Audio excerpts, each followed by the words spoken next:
नमस्कार। आकाशवाणी से प्रस्तुत है समाचार प्रभात।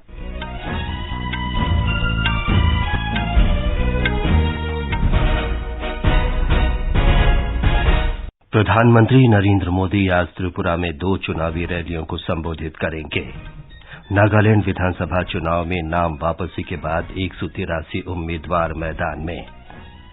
गृह मंत्री अमित शाह आज हैदराबाद में राष्ट्रीय पुलिस अकादमी में नए अधिकारियों के दीक्षांत परेड का निरीक्षण करेंगे। तुर्की और सीरिया में भूकंप में मृतकों की संख्या 23,700 से अधिक हुई।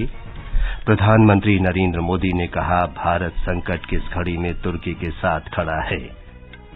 अंतर्राष्ट्रीय मुद्रा कोष ने सप्ताह में दूसरी बार चीन को उसके समग्र विकास मॉडल पर आगाह किया।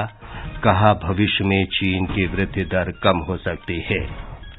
खेलो इंडिया युवा खेल आज शाम भोपाल में रंगारंग कार्यक्रम के साथ संपन्न होंगे और नागपुर क्रिकेट टेस्ट मैच में ऑस्ट्रेलिया के साथ भारत पहली पारी में आज 7 विकेट पर 321 रन से आगे खेलेगा।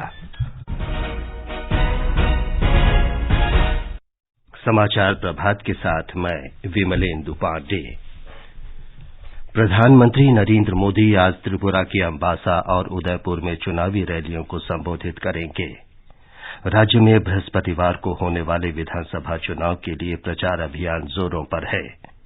सभी राजनीतिक दलों के नेता मतदाताओं को लुभाने का भरसक प्रयास कर रहे हैं।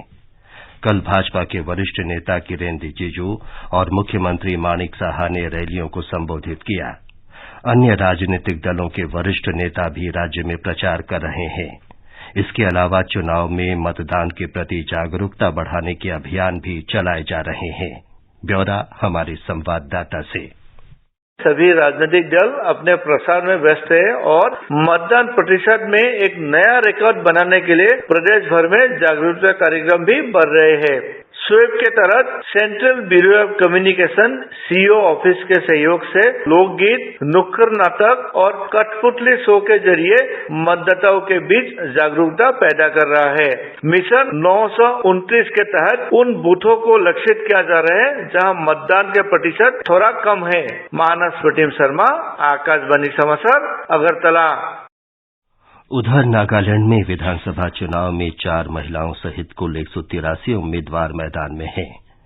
नागालैंड के मुख्य निर्वाचन अधिकारी वी शशांक शेखर ने बताया कि जांच के दौरान 25 नामांकन पत्रों को खारिज कर दिया गया। उन्होंने कहा कि भाजपा उम्मीदवार काजेतो किनिमिको अकुलुतो विधानसभा क्षेत्र में प्रतिद्वंद्वी उम्मीदवार के नाम वापस लेने के बाद निर्विरोध चुना गया। मेघालय में 36 महिला उम्मीदवारों सहित 375 उम्मीदवार चुनाव मैदान में हैं। राज्य के मुख्य निर्वाचन अधिकारी कार्यालय के अनुसार कल किसी भी उम्मीदवार ने नाम वापस नहीं लिया। हमारे संवाददाता ने बताया है कि सभी मुख्य राजनीतिक दलों ने अपने घोषणा पत्र भी जारी कर दिए हैं। एनपीपी ने कहा है कि पार्टी फिर से सत्ता में आती है तो 5 लाख रोजगार के नए अवसर सृजित किए जाएंगे।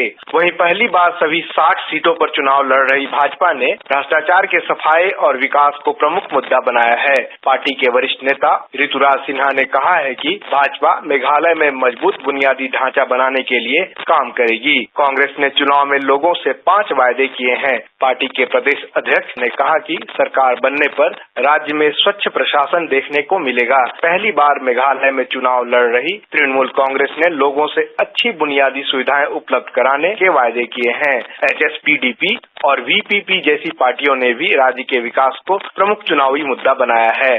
धर्मेंद्र कुमार राय, आकाशवाणी समाचार, शिलांग। मेघालय और नागालैंड में 27 फरवरी को मतदान होगा।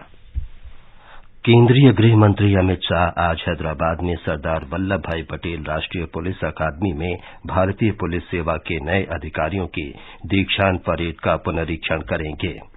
इसमें कुल 195 प्रशिक्षु अधिकारी हिस्सा लेंगे।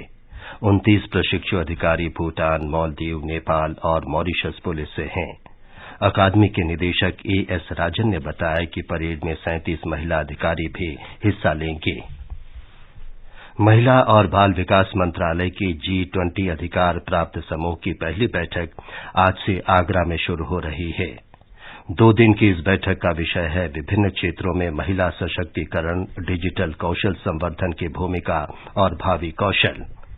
बैठक में विभिन्न क्षेत्रों में महिलाओं के भविष्य को लेकर आगामी बैठकों की रूपरेखा तय की जाएगी। आयोजन के दौरान एक प्रदर्शनी भी रखी गई है जिसमें महिलाओं के नेतृत्व वाले सूक्ष्म उद्यमों, महिला कारीगरों और शिल्पियों के कामकाज को प्रदर्शित किया जाएगा। ये समाचार आकाशवाणी से प्रसारित किए जा रहे हैं। राजू, हमारी तरफ से ये चेक आपकी बहन की शादी के लिए। सर, बैंक में खाता नहीं है सर। अरे क्यों? खाते में बैलेंस रखना पड़ता है ना। अरे तो बेसिक सेविंग्स बैंक डिपॉजिट खाता खोलो ना, मिनिमम बैलेंस भी नहीं रखना पड़ता। आरबीआई कहता है सिर्फ आधार कार्ड लाओ और खाता खोलो। साथ ही फ्री में एटीएम डेबिट कार्ड पाओ और अपने खाते में से महीने में 4 बार तक पैसे निकालो। डिपॉजिट चाहे कितनी भी बार करो, बस खाता खोलो और लंबी इनिंग खेलो। आरबीआई कहता है जानकार बनिए, सतर्क रहिए। खुजली झटपट दूर करे, मोहे जालिम लोशन, वही नाम वही काम, कुछ भी नहीं बदला। चर्म रोगों का दुश्मन जालिम लोशन। समाचार प्रभात में आपका फिर स्वागत है। तुर्की और सीरिया में भूकंप में मरने वालों की संख्या 23,700 से अधिक हो गई है।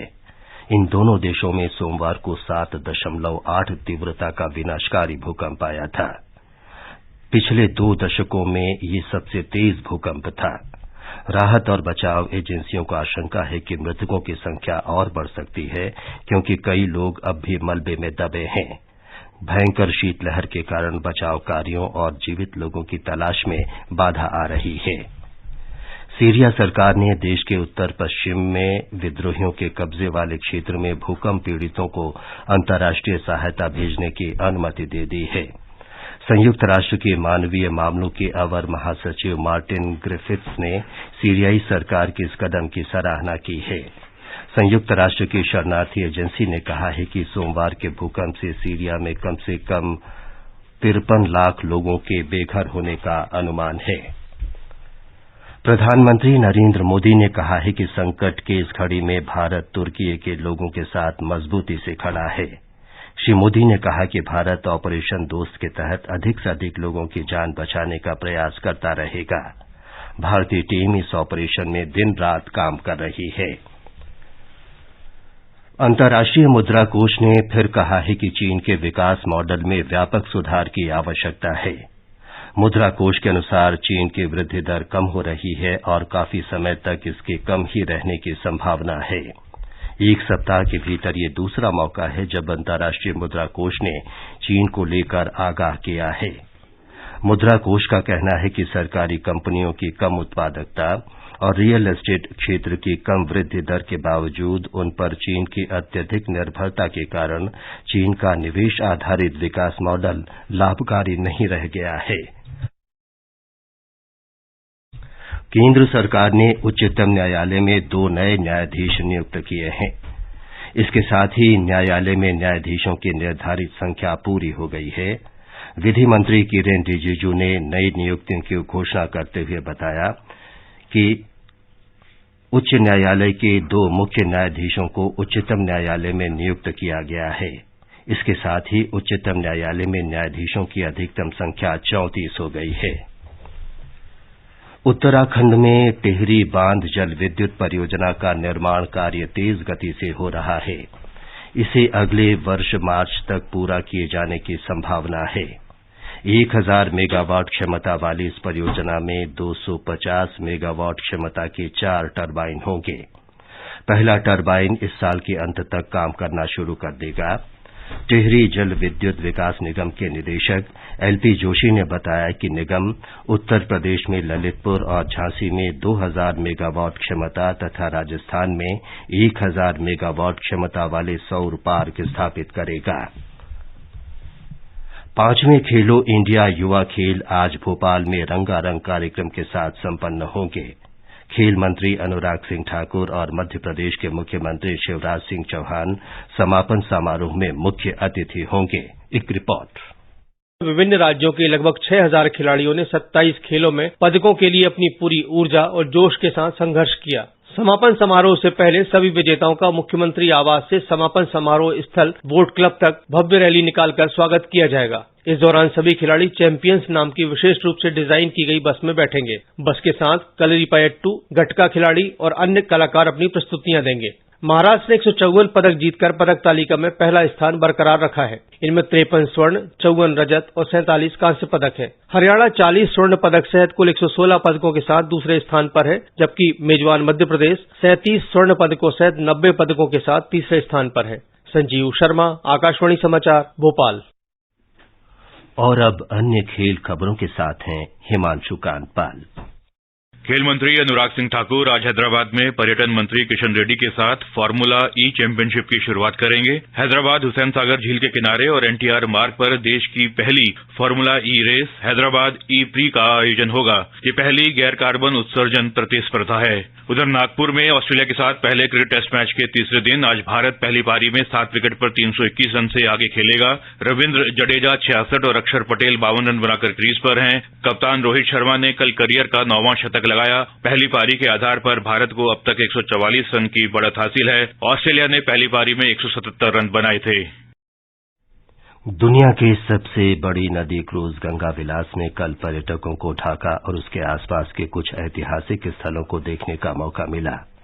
कल पर्यटकों ने सोनार गांव के पास पानम शहर में भग्नावशेषों को देखा, जो 15वीं सदी में बंगाल की राजधानी था। जनता के बीच मोटे अनाज को लोकप्रिय बनाने के लिए सूचना और प्रसारण मंत्रालय के प्रकाशन विभाग ने कल नई दिल्ली में अपनी प्रमुख पत्रिका योजना के प्रख्यात लेखकों के पैनल चर्चा आयोजित की। पैनल में पोषण विशेषज्ञ, स्तंभकार, पत्रकार और मोटे अनाज के पुनरुद्धार के लिए समर्पित स्टार्टअप के संस्थापक शामिल थे। आकाशवाणी समाचार से बातचीत में प्रकाशन विभाग की महानिदेशक अनुपमा भटनागर ने कहा कि उनका विभाग दशकों से योजना में जनता से संबंधित मुद्दों को प्रकाशित कर रहा है। और अब समाचार पत्रों की सुर्खियों के साथ हैं विशाल शर्मा। धन्यवाद विमलेंदु। उत्तर प्रदेश निवेशक सम्मेलन में प्रधानमंत्री का बयान अखबारों की बड़ी खबर है। लोकसत्य की सुर्खी है, भारत के भविष्य में दुनिया के उज्जवल भविष्य की गारंटी। भारत का हर नागरिक ज्यादा से ज्यादा देखना चाहता है विकास। अमर उजाला का कहना है, वैश्विक निवेशक महाकुंभ के पहले दिन मुख्यमंत्री योगी आदित्यनाथ ने 32 लाख करोड़ से अधिक के निवेश प्रस्ताव पर हस्ताक्षर होने की घोषणा की। इससे 92 लाख से अधिक लोगों को मिल सकेगा रोजगार। लोकसभा में वित्त मंत्री निर्मला सीतारमण के बयान पर जनसत्ता का शीर्षक है, माफ नहीं किया गया 10 लाख करोड़ रुपए से अधिक का ऋण, बट्टे खाते में डाला गया है कर्ज, ऋण लेने वालों की देनदारी बनी रहेगी। उच्चतम न्यायालय में अदानी मामले की सुनवाई पर नवभारत टाइम्स लिखता है, अदानी केस में सुप्रीम कोर्ट ने पूछा, कैसे बचेंगे निवेशकों के हित, सेबी को और ज्यादा मजबूत बनाने के बारे में सोचने की आवश्यकता। एक और छलांग शीर्षक से राजस्थान पत्रिका का कहना है, लघु उपग्रह प्रक्षेपण यान SSLV-D2 हुआ कामयाब, कक्षा में पहुंचा दिए गए तीनों उपग्रह, कम लागत पर अब होगा उपग्रहों का प्रक्षेपण। दैनिक जागरण की सुर्खी है, लागत से नीचे बिक रहा आलू, किसान पस्त, 4 से 500 रुपए प्रति क्विंटल है उत्तर प्रदेश, बिहार और बंगाल की मंडियों में आलू का मूल्य। हिंदुस्तान की खबर है, भारतीय दूरसंचार नियामक ट्राई ने सस्ते कॉल प्लान लाने का रखा प्रस्ताव, दूरसंचार कंपनियों से विचार विमर्श कर रहा नियामक, कंपनियां 5G के खर्च का दे रही हैं हवाला, कॉल ड्रॉप के मुद्दे पर भी होगी बैठक। दैनिक भास्कर की रिपोर्ट है, कश्मीर में 50,000 करोड़ रुपए की प्रॉपर्टी से कब्जा छुड़ाते ही वहां सरकारी दफ्तर खोले। अंत में मुख्य समाचार एक बार फिर। प्रधानमंत्री नरेंद्र मोदी आज त्रिपुरा में 2 चुनावी रैलियों को संबोधित करेंगे। नागालैंड में नाम वापसी के बाद 183 उम्मीदवार मैदान में। 2 नए न्यायाधीशों की नियुक्ति के साथ उच्चतम न्यायालय 34 न्यायाधीशों की अपनी अधिकतम क्षमता के साथ काम करेगा। तुर्की और सीरिया में भूकंप में मृतकों की संख्या 23,700 से अधिक हुई। प्रधानमंत्री नरेंद्र मोदी ने कहा, भारत तुर्की के साथ संकट की इस घड़ी में खड़ा है। गंगा विलास रिवर क्रूज बांग्लादेश की राजधानी ढाका पहुंचा। और खेलो इंडिया युवा खेल आज शाम भोपाल में रंगारंग कार्यक्रम के साथ संपन्न होंगे। और नागपुर क्रिकेट टेस्ट मैच में ऑस्ट्रेलिया के साथ भारत पहली पारी में 7 विकेट पर 321 रन से आगे खेलेगा। इसके साथ ही समाचार प्रभात का ये अंक समाप्त हुआ। नमस्कार।